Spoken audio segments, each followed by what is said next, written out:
যৌবনের দোহাই দিয়ে সময় আমাদের কাছ থেকে শৈশব কেড়ে নিয়েছে। যখন আমরা যৌবনকালে উপনীত হলাম, অর্থের লোভ দেখিয়ে, সম্পদের লোভ, টাকা পয়সার লোভ দেখিয়ে আমাদের যৌবন আমাদের কাছ থেকে কেড়ে নিয়েছে। যখন বৃদ্ধকালে আমরা উপনীত হয়ে গেলাম, বৃদ্ধকালে এসে সময় আমাদের কাছ থেকে পুরো জীবনটাই আস্তে আস্তে করে কেড়ে নিয়েছে।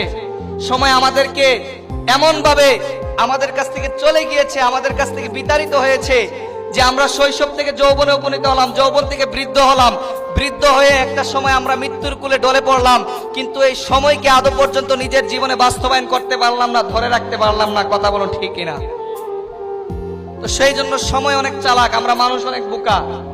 আমাদের কাছ থেকে সম্পদের লোভ, টাকা পয়সার লোভ, ক্ষমতার লোভ, নারীত্বের লোভ, আমাদের কাছে বিভিন্ন লোভ লালসা দেখিয়ে সময় আমাদের কাছ থেকে একটু একটু করে আমার আপনার হায়াত কেড়ে নিচ্ছে, আমার আপনার জিন্দেগি থেকে সময়টা কেড়ে নিয়ে যাচ্ছে, হায়াত চলে যাচ্ছে। কিন্তু আমি আপনি একবারও চিন্তা করি নাই এই সময় যেদিন আমার আপনার ফুরিয়ে যাবে, এই সময় যেদিন আমার আপনার কাছ থেকে চলে যাবে, যেদিন আমার আপনার হায়াতের বাজেট শেষ হয়ে যাবে, যেদিন আল্লাহ তাআলা আজরাইলকে আমাদের সামনে পাঠিয়ে দিবেন, আজরাইল যেদিন আমার আপনার সামনে আসবে, ওই দিন সময় আমার কাছ থেকে আপনার কাছ থেকে পুরো জীবনটাই কেড়ে নিবে।